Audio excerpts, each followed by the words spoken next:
Greetings, Nachi Tribe. So I'm back for another Nachi Talks, and if you didn't know, I'm Nachi.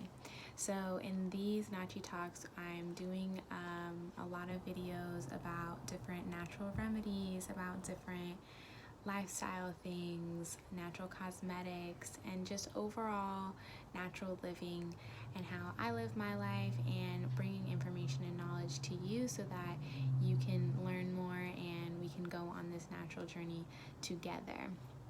Okay, so today's video topic and this little series that I'll be doing a few videos on is about cleansing with clays and natural clays, and how to incorporate clays into your life and how beneficial they are for you.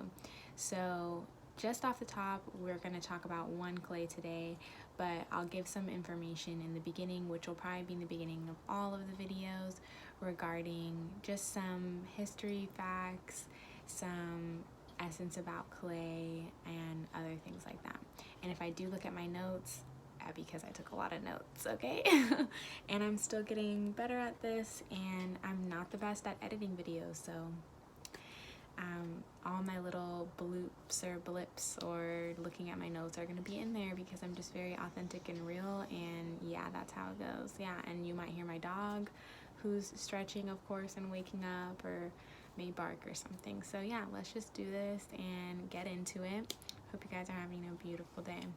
So right, first thing on the list, the benefits of clay comes in various forms, but it can benefit your skin, it can benefit your hair, and it can also benefit your body internally. So we'll talk about those for each specific clay. In essence, clay is naturally occurring. It can come from ashes, from rocks and sediment in the earth, right? It contains a lot of minerals, from calcium, potassium, sodium, silica, iron, magnesium. There's a lot of minerals, and each clay actually is different depending on where it comes from and what the environment was like. Because if you think about the earth and where the clay is being deposited from or excavated from, then you know all the time and in energy that's gone into it from that particular place of the world will make it different than a different place, right? And it's going to serve different properties. And so it's actually kind of hard to find two clays that are exactly alike, or that have exactly the same properties or exactly the same minerals in them. So kind of cool, right? Okay, so some facts about clay. I think I already talked a little bit about how they're different and they're good for particular things, but clays are also classified or differentiated by their ability to absorb or adsorb. So there's two types. I know, sounds very, very similar. So absorbing, right, is when the clay sucks or removes and pulls impurities, dirt, and oils into itself and removes it out of the skin. And then adsorbing is when it pulls the stuff out of the skin, but it leaves it on its surface. So absorbing is a lot stronger, right? But that's why maybe sometimes you may have used a clay or a mask or something. I mean, I don't know if you have, but if you've ever used something, you're like, I don't know that it feels like squeaky clean or just completely dried out or something, because it's probably not as absorbing. It's maybe more adsorbative, which is a slight differentiation. But most clays that you use and most clays on the market, because absorption is more desired, right? It's more strong, then you're gonna see a lot more of that on the market, and you're gonna probably have used more of those types of clays. But just so you know, they're differentiated by those two qualities. So historically, lots of ancient civilizations have used clays not only for cosmetic purposes, but for internal medicinal purposes as well. Like, all of the ancients have record of using clay. So of course, I'm super into that. I want to use clays. And the clays actually come in 3 different types. So when we talk about the different clays, I'll talk about that. They're a little bit tough to say, so sorry if I butcher them or if you know how to say them better. yeah, I accept that. I just accept that I'm not the best at pronouncing things sometimes. So the 3 types of clays are montmorillonite, iolite, and kaolinite. Okay, I probably said those really badly, but just know they come in 3 different types and they are good for different things, and it kind of goes to what they're good for and where they come from or where they're sourced from. Okay, so getting into it, the first clay that I want to talk about, and the clay that I've been using the most lately, has been French green clay. So the French clays in general have a lot of beautiful properties to them, and they're also not just sourced in France. They have a lot of mineral deposits there, but they can be found in other areas as well.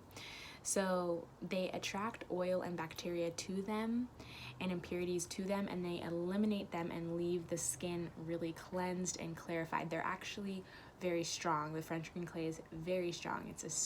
Every time I put it on my skin, actually, you feel the tightening right away. Okay, like as soon as it starts drying, you're like you could feel it, you know?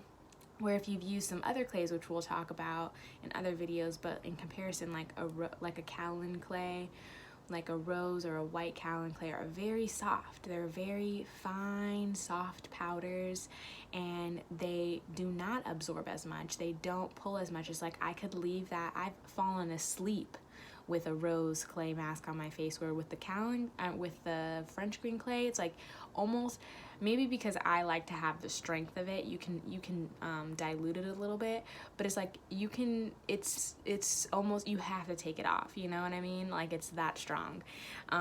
You can't really, I mean, I probably could fall asleep with it on, but it almost is like uncomfortable, you know, because it's like literally that's how it feels on your face. So it really does leave the skin clarified, and it gives you that feeling of tightening the pores. It definitely increases the circulation, right? Increases circulation. Like, my face is also a little bit red because it raises the blood right up to the skin level, which then helps you rejuvenate cells. It helps your cell rejuvenation. It helps your collagen support. So all that circulation as well is really helping you renew the cells, help heal any acne scars, help push out any impurities.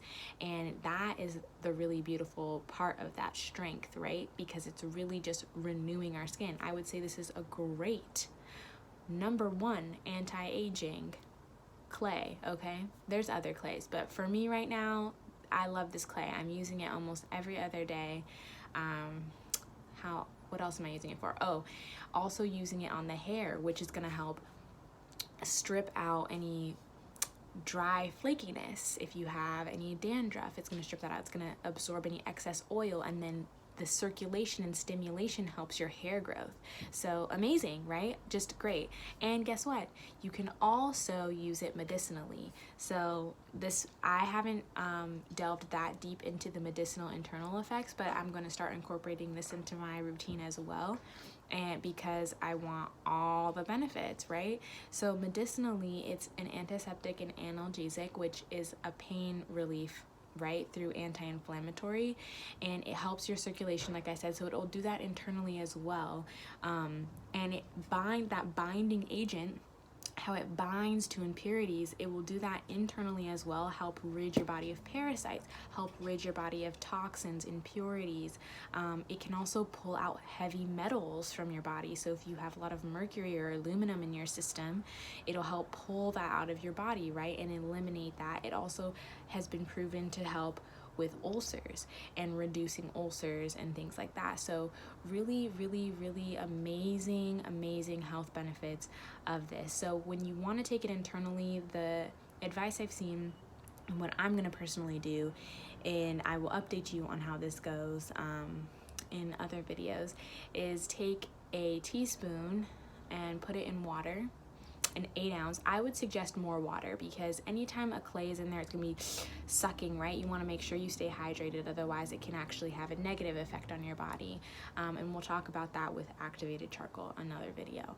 So you want to make sure you're very hydrated, but you want to mix teaspoon amount into a glass of water. Let that sit for at least 15 to 30 minutes, but preferably overnight, and then drink that water. You can drink just the water once the clay has settled, or you can drink the clay milk and have more clay into the system. I would just make sure you stay hydrated. I am not a healthcare professional. I am not advising that this cure or benefit anything, so do this on your own accord. I'm going to do this for myself as well, and I feel small amounts are best, right? And listen to your body and stay hydrated. So I think that's all the benefits of the French green clay.